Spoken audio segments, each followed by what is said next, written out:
ಚಾಮುಂಡೇಶ್ವರಿ ವಿಧಾನಸಭಾ ಕ್ಷೇತ್ರದಲ್ಲಿ ನಮ್ಮ ಎಲ್ಲ ಇಲಾಖೆಯ ಅಧಿಕಾರಿಗಳ ಸಭೆಯನ್ನು ಕರೆದು ಪ್ರಗತಿ ಪರಿಶೀಲನಾ ಸಭೆಯನ್ನು ಮಾಡ್ತಾ ಇದ್ದೇನೆ. ಬಡ್ಜೆಟ್ ಪ್ರಾರಂಭ ಆಗ್ತಾ ಇದೆ.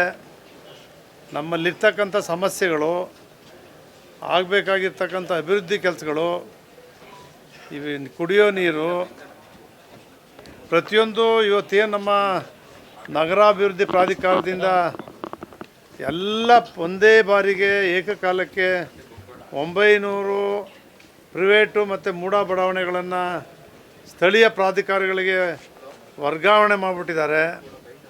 ಅದನ್ನೆಲ್ಲ ಅಭಿವೃದ್ಧಿ ಮಾಡ್ತಕ್ಕಂಥದ್ದಕ್ಕೆ ಪಟ್ಟಣ ಪಂಚಾಯಿತಿಗಳಲ್ಲಿ ಅನುದಾನ ಇಲ್ಲ. ಇಲ್ಲಿ ಎಲ್ಲದರ ಬಗ್ಗೆ ಏನು ಅಂಕಿಅಂಶವನ್ನು ಪಡೆದು ನಾನು ಮುಖ್ಯಮಂತ್ರಿಗಳ ಗಮನಕ್ಕೆ, ಸರ್ಕಾರದ ಗಮನಕ್ಕೆ ತರ್ತಕ್ಕಂಥದ್ದಕ್ಕೋಸ್ಕರವಾಗಿ ಪ್ರಗತಿ ಪರಿಶೀಲನಾ ಸಭೆಯನ್ನು ಇವತ್ತು ಕರೆದಿದ್ದೇನೆ.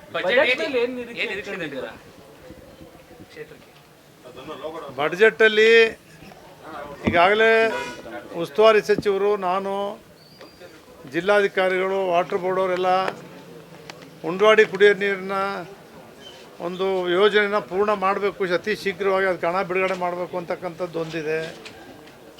ಕಬಿನಿಯಿಂದ 180 MLD ನೀರು ಪಡೀಲಿಕ್ಕೆ ಅವಕಾಶ ಇದೆ. ಮೊದಲನೇ ಫಸ್ಟ್ ಫೇಸಲ್ಲಿ 60 ಹಿಂದಿಂದ ಬರ್ತಾಯಿದೆ. ಇನ್ನು 60 MLD ಇನ್ನೊಂದು ತಿಂಗಳಲ್ಲಿ ಬರುತ್ತೆ ಅಂತಿದೆ. ಇನ್ನು ಉಳಿದಿರ್ತಕ್ಕಂಥ 60 MLDಗೆ 150 ಕೋಟಿ ಅಲ್ಲ 150 ಕೋಟಿ ಯೋಜನೆ ಕಬಿನಿಯಿಂದ ತರಬೇಕು. ಇನ್ನೂ 60 MLDನ ಆಗ 180 MLDಗೆ ಏನು ಪ್ರಾವಿಷನ್ ಮಾಡಿದ್ದಾರೆ ಅದು ಪೂರ್ಣ ಆಗುತ್ತೆ. ಕುಡಿಯೋ ನೀರನ್ನ ಸಮೃದ್ಧಿಯಾಗಿ ನಗರ ಹಾಗೂ ಚಾಮುಂಡೇಶ್ವರಿ ವಿಧಾನಸಭಾ ಕ್ಷೇತ್ರ ಸೇರಿದಂತೆ ಸುತ್ತ ನಂಜನಗೂಡು ಇರ್ಬೋದು, ವರ್ಣ ಇರ್ಬೋದು, ಎಲ್ಲ ಸುತ್ತ ಏನಿದ್ದಾವೆ ನಮ್ಮ ಮೈಸೂರು ನಗರ ಸೇರಿದ್ದಾವೆ ಅವೆಲ್ಲಕ್ಕೂ ಕೂಡ ಕುಡಿಯೋ ನೀರು ಒದಗಿಸ್ಬೇಕು ಅಂತಕ್ಕಂಥದ್ದು.